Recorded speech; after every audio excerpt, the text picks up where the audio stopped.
په دې ویریږه خاوې الله دې د زړه نه رحم ایستلی چې ماشوم نه ښکلی که نه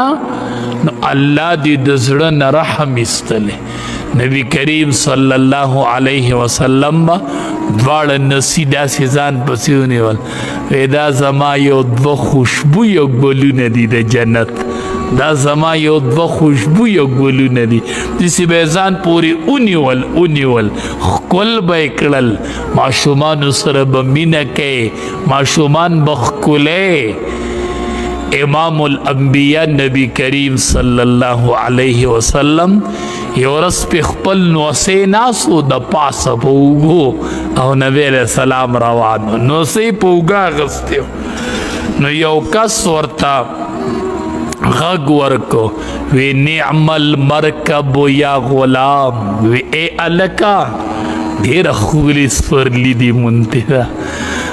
څوک په اس سورلی کوي څوک په اوښ سورلی کوي نعم المرکب یا غلام ای الکا ډېره ښکلې سورلی دي منتهه ګوره ته د دواړو جهانو سردار د ټولو انبیاو امامت یې کړی دی په هغه باندې د پاسه ناسي نبی علیه السلام چې خبره واورېده څومره ښکلی جواب یې ورکو وی نعم الراکب هو یوازې مرکب نه دی ښکلی راکب هم ډېر ښکلی هکه مونږ وی او که نه څوک یې مه که نه څوک یې مه او که نه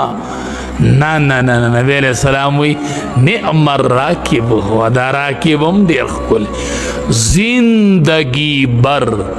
د دواړو جهانو سردار بغیر د عذر نه چرته چاته داسې خپه کړې نه ده انسان ته یې خپه نه ده راوستې چاته یې خپه کړې داسې نه ده د دواړو جهانو سردار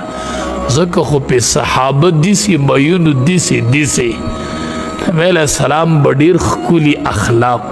خپه کوله به یې چاته نه چې کله نبی کریم صلی الله علیه وسلم وفات شو یو صحابي دی هغه پټي کې دی زوی پسې ورغی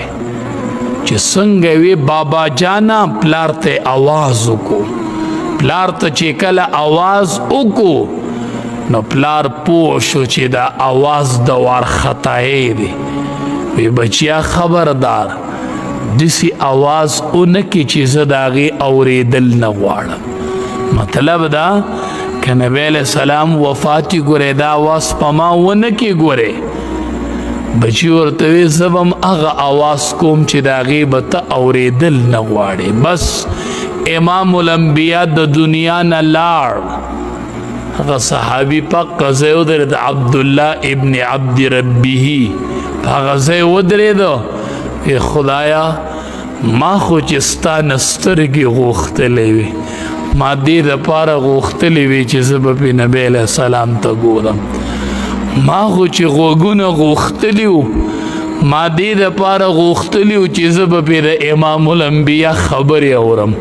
په دې سترګو به ګورم او په غوږونو به خبرې اورم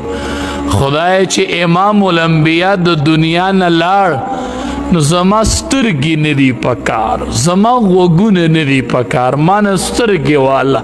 ما نه غوږونه والا زما ژوند نه دی پکار چې امام الانبیا دنیا کې نشته